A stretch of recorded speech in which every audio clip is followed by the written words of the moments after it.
안녕하세요. 박문기입니다. 여러분, 이번 시간은 저번 시간에 이어서요. 우리 저번 시간에 뭐에 대해서 배웠냐면요. 여러분, 노인의 건강을 증진하고 노인의 질병을 예방하기 위한 거에 대해서 배우고 있었거든요. 그래서 노인의 건강을 증진하고 질병을 예방하기 위해서 영양 관리를 어떻게 해주는지에 대해서 배웠고요. 그리고 난 다음에 영양도 중요하지만 우리 규칙적인 운동도 중요하잖아요. 그래서 운동 관리에 대해서 살펴보도록 할게요. 그러면 노화와 관련된 일단 문제, 운동에 관련된 문제를 살펴보고요. 그리고 난 다음에 이 운동 관리를 어떻게 해야 되는지에 대해서 살펴보도록 하겠습니다. 그러면 노화로 인해서 여러 가지 전반적인 기능이 떨어지잖아요. 전반적인 기능이 떨어지죠. 그러면 심장 근육이 두꺼워지잖아요. 심장 근육이 두꺼워지고 약화돼서 근육이 두꺼워지니까 얘가 이렇게 심장을 제대로 짜지를 못하죠. 그럼 심장을 제대로 짜지 못하고 수축을 하지 못하니까 얘가 혈액 박출을 제대로 하지 못하거든요. 혈액 박출을 제대로 하지 못하고 그러니까 혈액 공급이 제대로 되지 않죠. 혈액 공급이 제대로 되지 않으니까 혈액 공급이 안 되니까 쉽게 피곤해지는 이런 증상 나타날 수 있고요. 조금만 움직여도 막 피곤한 증상이 나타나는 거죠. 다음에 전반적인 기능이 상실을 하면서 감소를 하면서 폐의 기능도 감소를 하잖아요. 그래서 이렇게 폐 조직의 탄력성도 감소를 하는 거죠. 그러면 요 양쪽에 폐가 있잖아요. 이 폐포가 있거든요. 폐포. 얘가 바로 폐포란 말이에요. 폐포. 그런데 이 폐포가 몇 개나 있냐면 3억 개가 들어있단 말이에요. 그러면 이렇게 사람이 이렇게 있을 때 여기 코를 통해서 이렇게 뭐가 들어가는 거냐면 이렇게 산소, 여기 있는 산소가 이렇게 폐포로 들어가잖아요. 그럼 폐포로 들어갔다가 그리고 난 다음에 여기 이산화탄소를 배출할 때는 폐포가 이렇게 줄어들고 그래서 폐포가 커졌다 줄어들었다 커졌다 줄어들었다 하면서 산소를 담기도 하고 이산화탄소를 배출하기도 하잖아요. 그런데 탄력성이 감소를 하니까 얘가 많은 산소를 담지 못해요. 많은 산소를 담지 못하니까 얘가 폐 활량도 감소하게 되고 산소를 많이 이렇게 담지 못하니까 산소 공급이 제대로 안 일어나잖아요. 그러니까 산소 공급이 제대로 일어나지 않은 거니까 조금만 움직여도 쉽게 숨이 차게 되는 거고요. 다음에 관절의 문제도 일어나게 되죠. 그래서 관절이 뻣뻣해지니까 운동할 수 있는 범위가 줄어들게 되는 거죠. 범위가 줄어들게 되게 되는 거고 신경계의 기능도 떨어지잖아요. 그렇기 때문에 자극에 나타나서 반응이 나타나야 되는데 이 자극에 대한 반응의 속도가 느려지게 되는 거죠. 그래서 줄어들고 그리고 뇌에 문제가 생기면서 균형 감각도 떨어지고 조정 능력도 떨어지게 되는 거죠. 다음에 감각기관의 기능도 떨어지면서 시력에 감퇴되니까 이게 흐릿한 시야 같은 거 생기게 되고 물체가 두 개로 보이는 복시 같은 증상 나타나면서 낙상, 이렇게 넘어지는 이 낙상의 위험이 있고 그래서 골절 같은 문제, 고관절 골절 같은 문제 나타날 수 있기 때문에 운동을 꺼리게 되는 거고요. 다음에 운동 프로그램에 참여하려면 시간도 많이 들고 비용도 많이 들잖아요. 그런데 노인이 되게 되면 은퇴로 경제적으로 이렇게 약간 경제적인데 고정적으로 들어오던 그 월급이 없으면서 경제적으로 이렇게 떨어지게 되잖아요. 약화되잖아요. 그러니까 이 비용 문제로 이렇게 활동을 이렇게 참여하는 걸 망설이게 되는 이런 여러 가지 문제가 나타나는데 그러함에도 불구하고 노인은 운동을 꾸준히 해줘가지고 질병을 예방해주고 건강을 증진하기 위해서 그럼 이 운동 관리를 어떻게 해주는지에 대해서 살펴봐야 되는 거죠. 그죠? 그럼 이 운동을 어떻게 해주는지 운동 관리에 대해서 살펴보도록 하겠습니다. 운동 관리에 대해서 살펴보도록 할게요.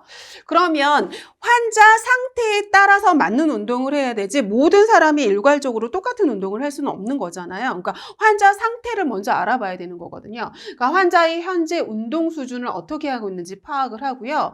다음에 지금 운동을 하면 안 되는 금기 질환을 앓고 있는지 아니면 어떤 약물에 영향을 미치고 있는지 투약 상황을 갖다가 먼저 알아보는 거죠. 그리고 즐거운 마음으로 운동할 수 있도록 해주고요. 다음에 흡수가 잘 되는 옷을 입어야 돼. 땀 같은 걸 갖다가 흡수가 잘 되는 옷을 입어야 되기 때문에 우리 면 제품의 옷을 입고 운동을 해야 되는 거죠. 면 제품의 옷을 입고 운동을 하는 거고요. 땀 땀복은 땀을 흡수하는 게 아니라 땀을 배출을 하는 거잖아요. 그럼 땀복을 입게 되면 이게 땀이 배출되면서 뭐가 되는 거냐면 탈수의 우려가 있기 때문에 땀복은 입는 게 아니고, 그리고 면제품의 옷을 입어서 이렇게 흡수가 잘 되도록 해야 되는 거고요. 다음에 운동하기 전에 10분 이상 준비 운동 먼저 해야 되는 거고요. 그죠? 갑자기 강한 운동을 하는 게 아니라 저강도의 운동해가지고 점차 이렇게 강도나 기간을 갖다가 서서히 증가시켜야 되는 거죠. 맨 처음에 저강도의 운동을 해서 서서히 증가시키는 거고요. 그리고 우리 운동하기 전에 준비 운동 했잖아요. 그럼 운동하고 난 다음에 마무리 운동까지 해줘야 되는 거고요. 운동을 계속 이렇게 지속적으로 하는 게 아니라 중간중간 휴식을 취해줘야 되는 거죠. 그래서 중간중간 충분히 휴식 시간 가지고요. 본인 상태에 맞는 운동을 해야 되는 거거든요. 그렇기 때문에 개인의 능력에 맞는 운동 프로그램 해야 되는 거고, 갑자기 자세 변경하면 제가 내압이 상승한다 그랬잖아요. 그러니까 우리 궁궐근개 손상이나 뭐 이렇게 갑자기 내압 상승이나 이런 거를 방지하기 위해서 갑자기 이렇게 자세를 바꾸는, 방향을 바꾸는 운동을 좀 피해야 되는 거죠. 그래서 이렇게 태권도라던가 이런 거, 농구라던가 탁구라던가 이런 건 갑자기 자세 변경을 하면서 궁궐근개 손상도 일어날 수 있고 내압 상승으로 또 나타날 수 있는 거거든요. 그래서 이런 관리를 해주는 게 운동 관리라고 생각하시면 되겠습니다. 다음은 이제 노인의 그 건강을 증진시키고 그리고 질병을 예방하기 위해선 적절한 수면을 해야 되잖아요. 그럼 수면에 대해서 알아보도록 하겠습니다. 그러면 노화와 관련된 수면 문제부터 알아볼게요. 그러면 나이가 들게 되면 어떻게 되는 거냐면 일찍 자요. 조기 취침하시거든요. 그리고 뭐냐면 조기 이상하세요. 조기 이상. 그러면 일찍 잠들고 일찍 깨거든요. 그리고 난 다음에 뭐냐면 수면의 질이 좀 떨어져요, 여러분. 수면의 질이 떨어지거든요. 수면의 질이 떨어진다고 하는 건 뭐냐면 깊은 잠을 자지 못해요. 깊은 잠을 자지 못하거든요. 그렇기 때문에 자주 깨요. 그래서 이게 뭐냐면 잦은 각성이 일어나거든요. 그래가지고 코 골면서 막 주무셔가지고 이렇게 TV를 꺼주려고 하면 나 안 자는데 왜 TV 끄냐고 그래서 자꾸 이렇게 깨가지고 그건 깊은 잠을 자지 못해가지고 잦은 각성을 하게 되거든요. 자주 깨요. 그러니까 수면의 질이 떨어지고 그러니까 낮잠 같은 거 이렇게 많이 자게 되는 거거든요. 그래서 수면 중에 자주 깨게 되는 거죠. 수면의 질이 떨어지면서. 그러면서 이게 수면 양이 줄어드니까 뭐하니까 낮잠 많이 자게 되는 거고, 그리고 금방 잠드는 게 아니라 왜 노인이 되면 활동량이 줄어들게 되잖아요. 그럼 활동량이 우리 피곤하면 잠이 쉽게 드는데 그런 게 아니기 때문에 활동량이 줄어들어서 잠들 때까지 시간이 굉장히 오래 걸리게 되는 거죠. 그럼 이런 수면 문제가 있기 때문에 어떻게 수면 관리를 해주는지에 대해서 살펴보도록 하겠습니다. 그러면 수면 관리를 해줘야 되는데 이거 중요하거든요, 여러분. 아침 기상 시간을 일정하게 유지시키는 게 중요해요. 그래서 이렇게 수면의 질이 떨어지기 때문에 어떻게 하는 거냐면 막 저녁에 이렇게 수면 패턴이 불규칙해질 수 있거든요. 그러면 어제 새벽 3시에 잤다고 해가지고 오늘 막 12시 지나서까지 2시 지나서까지 오후까지 이렇게 자면 또 저녁에 잠이 안 오고 이 불규칙한 수면 패턴이 이어지잖아요. 그러니까 어제 잔 거랑 상관없이 아침 기상 시간을 일정하게 유지시켜서 수면 패턴을 유지하도록 해줘야 되는 거고요. 다음에 카페인 음료는 수면을 방해하잖아요. 그러니까 오전에는 먹어도 되는데 언제는 먹으면 안 되냐면 오후는 좀 피해야 되는 거고요. 다음에 이렇게 술이라던가 흡연은 수면의 질을 갖다가 방해하거든요. 그렇기 때문에 수면의 질을 방해하기 때문에 좋은 수면을 하기 위해서는 금주하고 금연해줘야 하는 거고요. 다음에 저녁에 과식을 하게 되면 숙면을 취하지 못하잖아요. 그죠? 그렇기 때문에 식사량 조절하고 이렇게 저녁에 간식 같은 거 먹으면 안 되죠. 다음에 너무 배고파서 잠이 안 온다. 그럼 과식을 하는 게 아니라 뭐를 해야 되는 거냐면 따뜻한 우유를 이렇게 데워서 마시는 게 수면에 좀 도움이 되거든요. 그럼 얘가 우유가 단백질이란 말이에요. 그럼 이 단백질이 뭐냐면 수면을 이렇게 도와주는 역할을 하거든요. 다음에 편안한 환경 만들어줘야 되고요. 편한 잠옷 있고요. 다음에 일정한 시각에 내가 잠자리에 드는 그런 일정하게 일어나는 패턴도 중요하지만 일정한 시간에 이렇게 잠들도록 해주는 것도 중요하고요. 다음에 잠자기 전에 집중하는 일을 하게 하면 잠이 깨잖아요. 그러니까 집중하는 일을 하지 않는 게 좋고요. 다음에 어떤 배우자나 가족이 코를 심하게 골거나 그러면 내 수면에 방해가 되잖아요. 그러면 너무 심한 경우에는 다른 방을 사용하고요. 다음에 적절하게 매일 규칙적으로 운동을 하면 피곤하니까 이렇게 저녁에 수면에 도움을 되거든요. 하지만 잠자기 전에 운동하는 건 안 되고요. 낮에 운동하는 게 도움이 된다고 생각을 하시면 되고요. 다음에 잠이 안 와서 수면제나 이렇게 진정제를 장기간 복용하면 문제를 일으킬 수 있거든요. 그러니까 장기간 복용하지 않도록 하고요. 다음에 낮잠 자면 저녁에 잠 안 자잖아요. 그러니까 낮잠 자지 않도록 해주는 게 이게 수면을 관리하는 방법이라고 해서 우리 살펴봤습니다. 다음은 노인의 성생활에 대해서 살펴보도록 하겠습니다. 그럼 노인의 건강을 증진하고 질병을 예방하기 위한 이런 성생활에 대해서 살펴보도록 하겠는데요. 노인은 노화가 되면서 전반적인 기능이 떨어지잖아요. 그렇기 때문에 남녀 모두 성문제는 뭐냐면 여러분 남녀 모두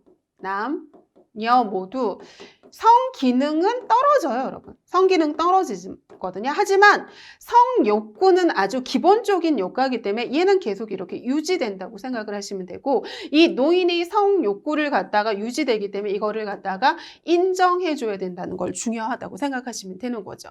그래서 여성 노인은 폐경이 되잖아요.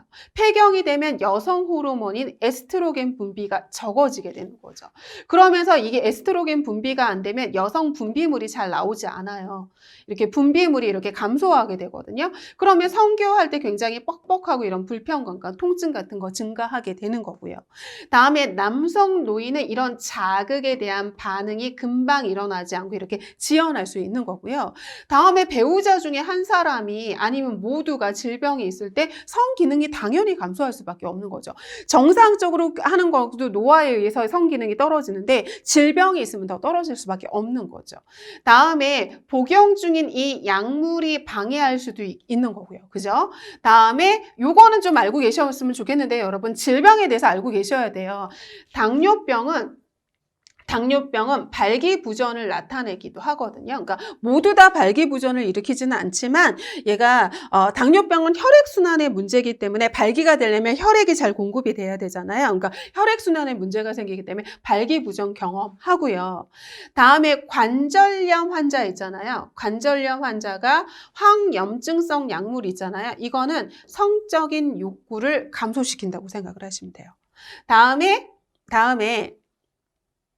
성적 욕구 감소시키고요. 그리고 난 다음에 뭐냐면 심장 질환을 가진 사람 있잖아요. 그럼 이 심장 질환을 가진 사람은 심장 마비에 이렇게 주의하도록 하는 거고요. 다음에 뇌졸중 환자는 성생활 하는데 뇌졸중을 재발하고는 전혀 상관이 없다고 생각하시면 되거든요. 이거 중요한데 성생활은 뇌졸중 재발과 관련이 전혀 없다는 거 알고 계셔야 되고요. 다음에 자궁적출술 유방절제술을 받은 사람은 이게 자존감이 좀 떨어지기는 하지만 이게 실제 성기능은 아무런 문제를 일으키지 않고 성기능은 전혀 문제를 일으키지 않고 불변하다는 거 알고 계시면 되고요. 다음에 전립선 절제술을 받은 사람은 발기하는데 전혀 문제가 없어요. 아까 당뇨병은 발기부전을 일으키기도 하지만 전립선 절제술은 전혀 문제가 없다고 생각하시면 되고요. 다음에 이 알코올 섭취는 여성이나 남성에 이렇게 성 문제를 일으키기도 하고요. 오르가즘이 지연되거나 발기가 지연되기도 하고요.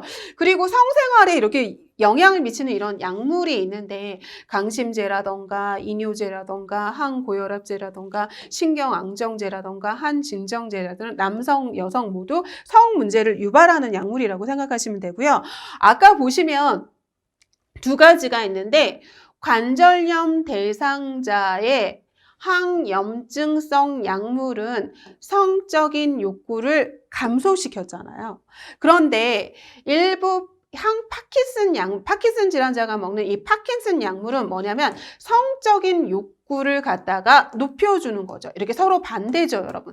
관절염 대상자의 항염증성 약품은 성적 욕구를 감소시켜주고 일부 파킨슨 질환자들이 먹는 파킨슨 약물은 성적인 욕구를 높여주는데 하지만 성 기능까지 높여주는 건 아니거든요. 그래서 성적인 욕구를 높여주지만 이 이 능력까지 높여주는 건 아니라고 생각을 하시면 되고요. 그래서 이게 성 문제와 관련된 노화와 관련된 문제를 살펴봤고요. 그럼 이럴 때 노인의 성생활 관리를 어떻게 해줘야 되는지 관리에 대해서 살펴보도록 하겠습니다. 그럼 노인의 성생활 관리에 대해서 살펴보도록 하겠는데요. 관리. 그러면 제가 기능은 전반적으로 떨어지는데 성적인 욕구는 기본적인 욕구이기 때문에 욕구의 감소가 일어나는 건 아니라고 했잖아요. 그렇기 때문에 노인의 성적인 욕구는 기본 욕구예요. 그래서 이 기본 욕구는 떨어지는 게 아니라 계속 노인이 돼도 유지하고 있다는 걸 알고 계셔야 되고 이거를 갖다가 우리가 인정을 해줘야 되는 거죠. 그죠? 기본 욕구에 해당이 되는 거기 때문에. 다음에 노화로 인해서 이렇게 성적인 그 기능이 떨어지잖아요. 성적인 기능이 떨어지게 되잖아요. 기능이 떨어지게 되는 거죠. 그래서 우리 왜 당뇨병 환자는 발기부전을 일으키기도 하고 여성은 폐경으로 인해서 성교시 통증을 나타나기도 하고 여러 가지 기능 감소가 나타나잖아요. 이걸 극복하기 위해서 꾸준한 운동이나 정기 검진 받는 거고요. 여성 노인은 폐경으로 인해서 질 분비물이 줄어들어가지고 성교시 통증이나 불편감 나타나기 때문에 윤활제 사용하기도 하고요. 다음에 성기능에 영향을 미치는 그 약물, 그래서 강심제라던가 이뇨제라던가 아까 그거는 영향을 미친다고 그러잖아요. 그런 약물 확인하는 거고요. 다음에 사생활 존중하고요. 그리고 부부가 관계가 원활하지 않을 때 긍정적으로 성기능 향상에 긍정적으로 작용하도록 정서적으로 이렇게 지지해 주는 게 이게 성생활 관리라고 생각하시면 되겠습니다. 그럼 우리 영양 관리도 살펴봤고요. 운동 관리도 살펴봤고요. 그다음에 수면 관리도 살펴봤고 성생활 관리도 살펴봤고요. 다음에 노인의 약물과 관련된 관리에 대해서 살펴보도록 하겠습니다. 그럼 노인의 약물 관리가 왜 중요할까요, 여러분? 왜냐하면 노인은 만성질환을 가지고 있잖아요. 근데 이 만성질환은 하나만 가지고 있는 게 아니라 단독 질병이 아니라 여러 가지 질병을 동시에 가지고 있잖아요. 당뇨병 있는 사람이 고혈압도 있고 고혈압 있는 사람이 고지혈증도 있고 동맥경화증도 있고 여러 가지 질병을 동시에 가지고 있기 때문에 뭐 백내장도 가지고 있고 뭐 녹내장도 가지고 있고 여러 가지 동시 질병을 가지고 있기 때문에 먹는 약물이 너무 많아요. 그래서 많은 약물을 동시에 이렇게 복용을 하기 때문에 약물 문제가 나타날 수밖에 없거든요. 그래서 뭐냐면 만성질환으로 인해서 동시에 여러 가지 질병이 많잖아요. 그러니까 이 질병이 있기 때문에 이거로 인한 약물을 과다 복용할 수밖에 없는 거죠. 그리고 이렇게 나이가 들게 되면서 자꾸 약물에 의존하게 되잖아요. 그죠? 그래서 약물에 의존하게 되는 거고요. 다음에 위산 분비가 위의 기능이 전반적으로 떨어지잖아요. 그렇기 때문에 약물을 흡수하는 것도 감소하게 되고 효과도 지연하게 되고 그래서 우리 성인이 먹는 거에 약물을 3분의 1이나 2분의 1 정도로 이렇게 줄여가지고 약물을 줘야 되는 거죠. 그죠? 다음에 얘가 신장으로 가는 혈류량이 감소해가지고 원래 어떻게 되는 거냐면 보세요. 우리가 약물을 먹게 되면 약을 먹게 되잖아요. 약을 이렇게 복용하게 되잖아요. 그럼 약을 복용하게 되면 이 약이 혈액으로 흡수돼요. 혈액으로 흡수되거든요. 그럼 혈액으로 흡수돼가지고 얘가 혈액순환을 하겠죠. 혈액순환을 하면서 우리 온몸을 돌아다니는 거거든요. 그러면 이 약물이 혈액순환을 하다가 선택작용에 있는 그 장기로 이동을 하는 거거든요. 혈액순환을 하면서 간약을 먹었으면 간으로 이동을 하고 위약을 먹었으면 위로 이동을 하고 그 약물이 지금 작용을 해야 되는 그 장기로 이동을 하게 돼요. 그럼 그 장기로 이동을 했잖아요. 그 장기로 이동을 했으면 이게 양리작용을 일으키거든요. 양리작용을 일으켜요. 그럼 양리작용을 일으키고 난 다음에 남은 양이 존재를 하거든요. 그러니까 100을 먹었으면 100이 다 사용이 되는 게 아니라 그 대상자에 따라서 뭐 30이 남기도 하고 20이 남기도 하고 양리작용을 일으키고 남은 양이 존재를 하거든요. 그럼 이 남은 양을 밖으로 배설시켜야 되잖아요. 그죠? 배설시켜야지 몸에 남아있으면 계속 축적작용을 일으키잖아요. 그럼 이 배설하기 쉬운 상태로 바꾸는 걸 갖다가 뭐라고 하냐면 약물의 대사작용이라고 하고 이걸 갖다가 해독작용이라고 한단 말이에요. 배설하기 쉬운 상태로 바꾸는 거예요. 그럼 이게 어디서 일어나는 거냐? 해독작용 어디서 일어나죠? 간에서 일어나는 거죠. 그죠? 그럼 이게 지금 해독작용 상습작용, 대사작용이라고 하는 건 배설하기 쉬운 상태로 바꿨잖아요.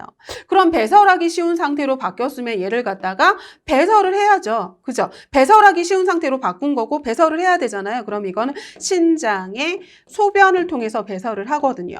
그런데 이렇게 신장 기능이 지금 무너지고 이렇게 약간 신장 기능이 저하가 되면서 얘가 배설을 하지 못하는 거죠. 소변으로 배설을 하지 못하니까 약물이 축적이 되고 이 약물이 계속 쌓이면서 이렇게 약물 중독의 위험성 같은 것도 증가하게 되는 거고요. 다음에 감각 기능이 떨어지니까 시각이 떨어지잖아요. 시력이 떨어지니까 잘 못 읽거든요. 잘 읽지 못하기 때문에 상표나 지시사항 같은 거 잘 읽지도 못하고 인지 기능이 떨어지기 때문에 이해 능력도 감소해서 이렇게 부적절하게 사용하게 되는 거고요. 다음에 이렇게 이런 투약에 대한 부적절한 지식 같은 것도 영향을 미칠 수 있는 거죠. 그럼 이럴 때 이런 여러 가지 약물 문제가 나타나니까 그럼 이 노인의 약물을 관리하기 위해서 어떤 원칙에 의해서 약물 관리를 해줘야 되는지 약물 관리 원칙에 대해서 살펴볼게요. 그러면 어떤 약을 먹었는데 이 약물의 효과랑 부작용 알고 있어야 되거든요. 그래서 복용하는 약물에 대한 효과랑 부작용에 대해서 알고 있어야 하는 거고요.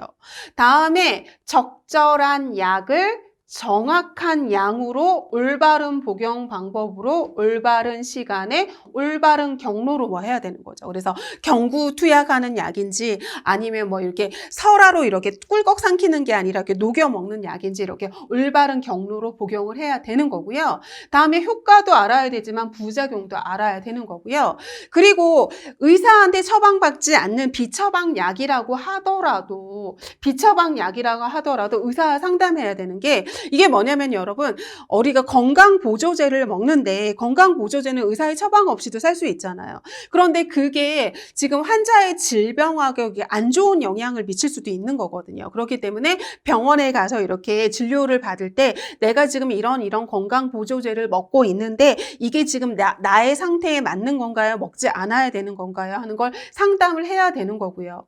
다음에 나한테 처방받은 약이 남았다 하더라고 해서 이렇게 다른 사람이 나랑 좀 비슷한 증상을 저번에 내가 지었던 약이 있는데 이거 먹어라고 하면 안 되는 거거든요. 왜냐하면 그 사람의 지금 여성인지 남성인지에 따라서도 다르고 체중에 따라서도 다르고 그 사람의 건강 상태에 따라서 다른 약을 처방해야 되기 때문에 다른 사람에게 같은 가족이라고 해가지고 내가 먹던 약을 먹으라고 이렇게 복용하게 해서는 절대 안 되는 거고요.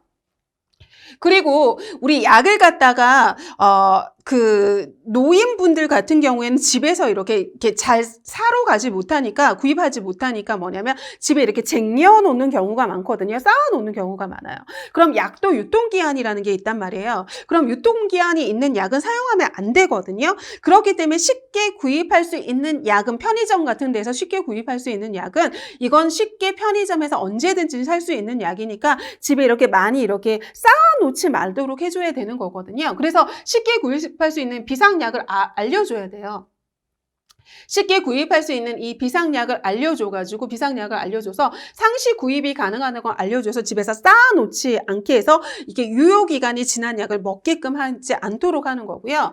다음에 자신에게 여러 가지 문제가 나타날 수 있기 때문에 내가 현재 복용하는 약물이 뭔지, 내가 지금 알레르기를 일으키는 약물이 뭔지 하는 거에 대한 이렇게 기록 같은 거를 내가 가지고 다녀가지고 진료 볼 때나 뭐 할 때나 그 기록을 보여줘가지고 적절한 약물을 갖다가 처방받고 복용할 수 있도록 해줘야 되는 거고요. 다음에 진료받고 상담받을 때마다 복용 중인 약물을 적은 이 기록을 갖다가 미리 이렇게 보여줘가지고 적절한 약물을 처방받도록 해줘야 하는 거죠. 그러면 아까 제가 뭐라고 했냐면 편하게 편의점에서도 구입할 수 있는 약물을 알려줘서 이렇게 쌓아놔가지고 유효기간이 지난 약물을 복용하지 않도록 해줘야 되는 거잖아요. 그렇기 때문에 편의점에서 쉽게 구입할 수 있는 약물을 알려줘야 돼요. 그래서 해열 진통제, 우리 타이레놀 같은 거 우리 편의점에서 살 수 있잖아요. 다음에 감기약이라든가 소화제라든가 파스는 쉽게 구입이 가능한 약품이기 때문에 이렇게 쌓여놓지 않도록 이렇게 알려줘야 되는 약물인 거죠. 다음에 노인의 약물 사용 방법에 대해서 살펴보도록 하겠습니다. 그러면 복용하던 약을 의사의 처방 없이 중단하면 안 되죠. 그래서 대표적인 게 뭐예요, 여러분? 혈압약이죠. 혈압약.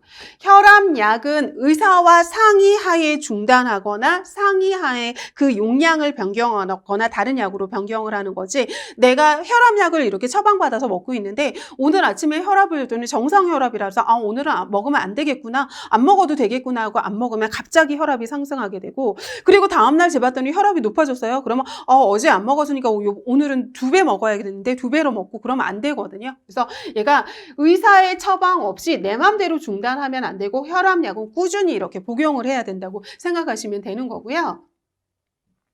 다음에 술하고 같이 먹으면 약 효과가 떨어지거든요. 효과가 이렇게 떨어지거든요. 그러니까 약은 술과 먹는 게 아니고요.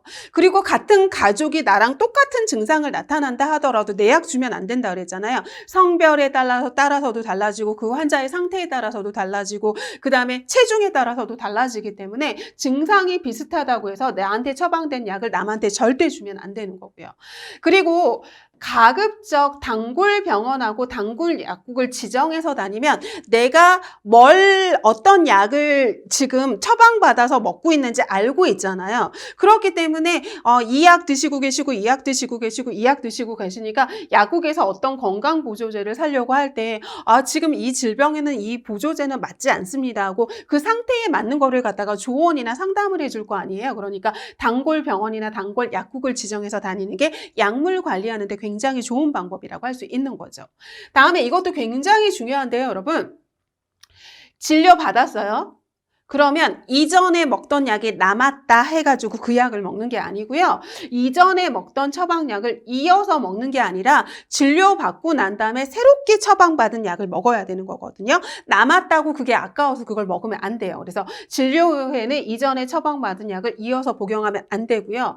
다음에 시간 준수해서 먹고요. 다음에 그 약이 쓰다고 해서 내가 그걸 갖다가 다른 거랑 이렇게 섞어서 먹거나 내가 다른 거랑 같이 복용하면 안 되거든요. 그러니까 처방받은 그대로 먹는다고 생각을 하시면 되고요. 다음에 우유, 녹차, 커피 이런 카페인 음료들을 같이 복용하면 흡수가 방해가 되거든요. 그래서 아까 술도 함께 먹으면 효과 떨어진다고 그랬잖아요. 그럼 우유도 먹으면 흡수에 방해를 일으키고요. 녹차, 카페인 같은 이런 커피 같은 카페인 음료도 흡수를 방해하기 때문에 이거랑 같이 먹는 거 아니라고 생각하시면 되는 거죠. 다음에 요것도 꼭 알고 계셨으면 좋겠습니다, 여러분. 보세요. 자몽 주스랑 같이 먹으면 어떻게 되는 거냐면 부작용이 증가를 하거든요. 그렇기 때문에 아까 배웠던 것처럼 뭐예요, 여러분? 술하고 같이 먹으면 안 되고요. 우유랑 같이 먹으면 안 되고요. 녹차, 커피 같은 카페인 음료랑 먹으면 안 되고요. 자몽 주스랑 함께 같이 먹는 건 아니에요. 그런데 이런 거랑 같이 먹는 건 아닌데 얘는 도움이 되거든요, 여러분. 철분제는 보세요, 여러분. 칼슘이죠. 칼슘을 갖다가 우리 칼슘 이렇게 얘기를 하거든요. 그럼 칼슘을 먹었을 때 얘의 흡수를 도와주는 게 있어요. 그럼 흡수를 도와주는 게 뭐냐면 비타민 D거든요. 그러니까 칼슘과 비타민 D는 같이 먹으면 좋은 거예요. 그래서 이게 어떻게 외우시면 되냐면요, 여러분. 얘를 갖다가 카드라고 외우시면 돼요. 카드. 그래서 여러분 요즘에 보시면 현금 안 들고 다니시고 다 이렇게 거기 핸드폰에 신용카드 한 장 넣고 다니잖아요. 그 카드 생각하시면 되거든요. 그래서 칼슘의 흡수를 도와주는 건 비타민 D라고 생각하시면 돼요. 카드하고 외우시면 됩니다. 다음에 또 뭐가 있냐면 지금 여기서 나오는 건데요, 여러분. 철분 있거든요. 철분을 갖다 우리 F2라고 해요. 그런데 이 철분의 흡수를 도와주는 게 있어요. 흡수를 도와주는 게 바로 뭐냐면 비타민 C거든요, 여러분. 그러면 이게 어떻게 외우시면 되냐면 얘가 비타민 C고 철분이잖아요. 그러면 이렇게 외우시면 돼요. 이렇게. 그러면 뭐냐면 코카콜라도 있지만 무슨 콜라도 있냐면 우리 펩시콜라도 있잖아요. 그죠? 그러니까 철분의 흡수를 도와주는 건 비타민 C고 다음에 카드하고 외우라 그러죠, 여러분. 칼슘의 흡수를 도와주는 건 비타민 D거든요. 그렇기 때문에 철분제는 비타민 C가 바로 뭐냐면 오렌지 주스잖아요. 비타민 C잖아요. 그럼 얘랑 같이 먹으면 흡수가 잘 되는 거죠. 그죠? 그래서 우리 아까 먹으면 안 되는 게 술하고 같이 먹으면 안 되고 우유랑 같이 먹으면 안 되고 이런 카페인 음료랑 같이 먹으면 안 되고 자몽 주스랑 같이 먹으면 안 되는데 칼슘은 비타민 D랑 같이 먹으면 좋은 거고 철분은 비타민 C인 이 오렌지 주스랑 같이 먹으면 좋다고 생각하시면 되는 거죠.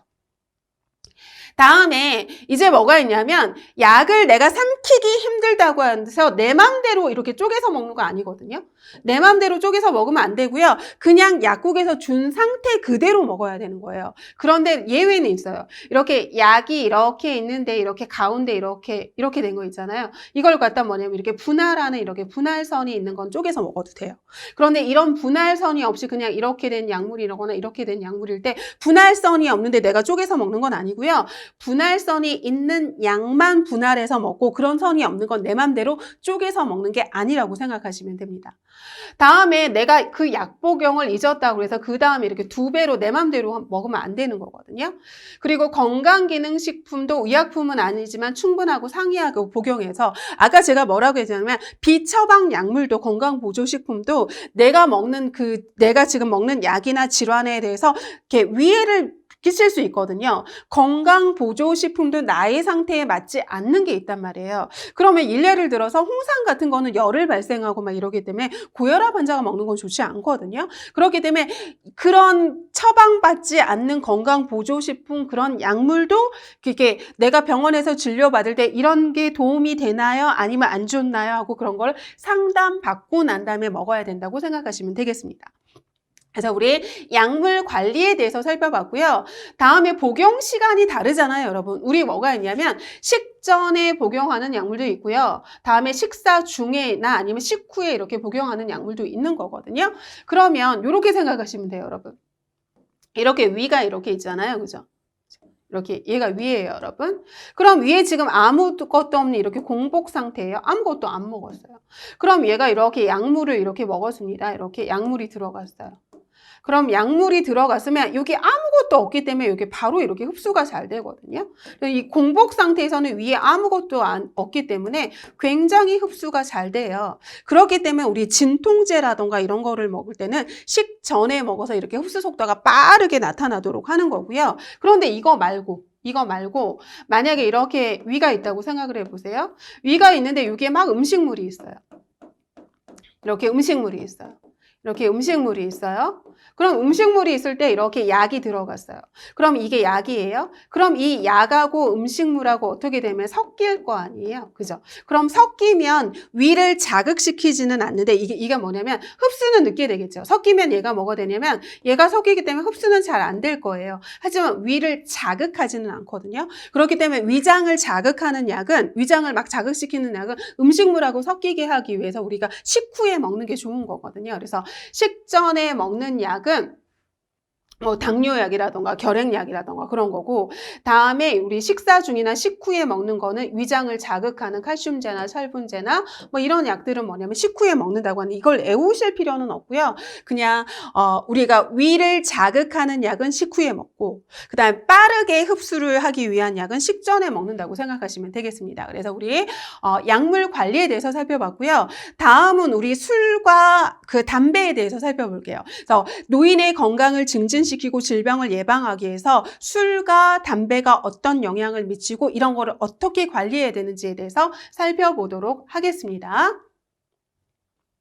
그러면 금연과 적정 음주에 대해서 살펴보겠는데요. 여러분, 금연이라고 하는 건 지금 담배를 끊은 거잖아요. 그러면 이 담배는 시기랑은 물론 일찍 끊으면 좋겠지만 시기랑은 좋은 게 뭐냐면 담배 끊고 2분 뒤에 바로 혈압 수준이 좋아지고 이렇게 정상 체온으로 돌아온다고 하거든요. 그럼 금연은 지금부터 끊어도 늦지 않다고 생각을 하시면 돼요. 나이랑 상관없이. 왜냐하면 담배 끊고 바로 2분 뒤에 이렇게 좋은 결과가 나타나기 때문에 그러면 더 많이 지날수록 어떻게 되는 거냐면 더 좋은 결과가 이렇게 축적이 되기 때문에 내가 늦었다고 생각하는 지금이 가장 좋은 때고 지금 끊어도 바로 2분 뒤에 내 몸이 좋아진다고 생각하기 때문에 바로 현재 지금 바로 끊는 게 가장 좋은 거라고 생각하시면 되겠습니다. 다음에 그러면 술에 대해서 알아볼게요, 여러분. 그럼 예전엔 술 한두 잔은 몸의 건강에 도움이 된다고 막 그러잖아요. 근데 아니거든요, 여러분. 그래서 아니라서 이거 중요하거든요, 여러분. 암 예방을 하기 위해서는 한 잔의 술도 안 되고요. 2잔의 술도 안 돼요. 피해야 돼요. 한두 잔의 술이 건강을 도와주는 게 아니라 한두 잔의 술도 먹으면 안 된다고 생각하시면 되고요. 다음에 특히 우리나라 같은 경우에는 음주를 막 권하는 사회잖아요. 그래서 이 권하는 환경에 대비하는 방안 마련해서 저는 지금 술을 먹지 않습니다. 이렇게 단호하게 얘기를 해줘야 되고 단호하게 거절해야 되는 거고요. 만약에 내가 술에 문제가 있다. 알코올 의존하는 그런 경향이 있다. 그러면 관할 보건소라던가 상담 전문가의 도움을 받도록 하고요. 다음에 환경 조성하는 것도 중요한 거죠. 절주 환경이라서 회식 문화 같은 데서 이게 먹지 않는 사람을 강제로 권하는 그런 권하지 않는 환경 만들어주는 것도 중요하고 다음에 스트레스일 때 우리 술이나 폭식으로 하면 안 되잖아요. 그러니까 스트레스 피하고요. 다음에 술자리에서 대처 방안 마련하고 실천하고 다음에 빈속에 술을 먹으면 더 이렇게 제가 아까 빈속이면 이렇게 위에 아무것도 없으면 아무것도 없기 때문에 굉장히 흡수 속도가 빨리 된다 그랬잖아요. 그럼 빈속에 술을 먹으면 흡수가 확 돼서 술 기운이 확 오르게 되고 위장을 자극하게 되겠죠. 그러니까 빈속에 술 먹지 않고요. 다음에 음주 대신 다른 걸로 대처할 수 있는 게 뭔지 살펴보고 그 다음에 내가 술에 문제가 있다 그러면 이 음주 일지를 적어가지고 내가 술을 어느 정도 먹는지 일지를 작성해 보는 것도 도움이 된다고 생각하시면 되겠습니다. 그래서 우리 술과 담배에 대해서 알아봤고요. 다음에 이제 예방접종에 대해서 알아보도록 하겠습니다. 그러면 노인은 여러 가지 면역력 기능이 떨어지잖아요. 면역력 기능이 떨어지기 때문에 예방접종도 굉장히 중요하거든요. 그래서 우리 62세 이상, 65세 이상 노인은 반드시 보세요. 독감 예방접종인 인플루엔자 예방접종 해야 되고요.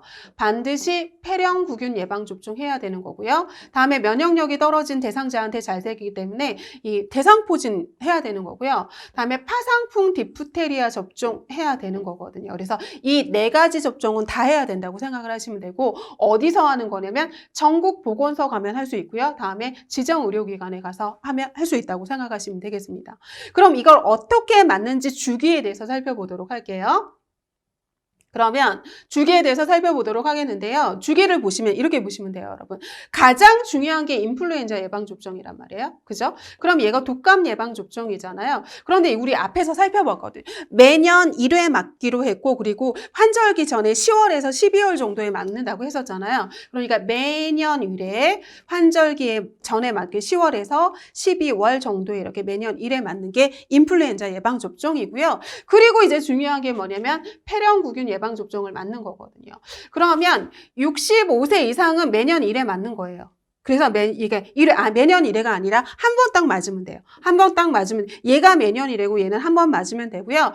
65세 미만이다 그러면 위험군에 대해서 맞는 건데 이거는 1회 맞는 거고요. 다음에 면역력이 떨어진 노인한테 대상포진 잘 걸린다고 했잖아요. 그렇기 때문에 65세 이상은 한 번 맞는 거예요. 한 번 맞는 거고요. 다음에 디프테리아 100일의 파상풍이 있는데 얘는 1차 접종은 3가지 다 맞아요. 3가지 다 맞거든요. 그런데 10년마다 뭐만 맞으면 되는 거냐면 파상풍하고 이 디프테리아만 맞으면 된다고 생각하시면 되거든요. 그래서 여러분 이거 다시 한번 볼게요. 다시 한번 보도록 하겠습니다. 다시 한번 보겠는데요. 어떻게 생각하시면 되냐면 보세요. 첫 번째 65세 이상은 인플루엔자, 독감 예방접종 꼭 맞아야 돼요, 여러분. 65세 이상 노인 꼭 맞아야 되거든요. 지금 65세 이상 노인 얘기하고 있는 거예요. 그러면 이거는 매년 1회 접종해야 돼요. 그리고 10월에서 12월에 환절기 전에 이렇게 접종을 하는 거고요. 다음에 두 번째 뭐 맞아야 되는 거냐면 폐렴구균 예방접종 맞아야 되거든요. 폐렴구균 예방접종 맞아야 되는데 65세 이상 노인 1회 맞으면 돼요. 다음에 세 번째 뭐 맞아야 되는 거 노인들은 면역력이 떨어졌기 때문에 대상포진 잘 생기거든요. 대상포진 잘 생겨서 대상포진 65세 이상 노인 한 번 맞으면 됩니다. 한 번 맞으면 되고요. 다음에 4번째로 뭐 맞아야 되는 거냐면 디프테리아.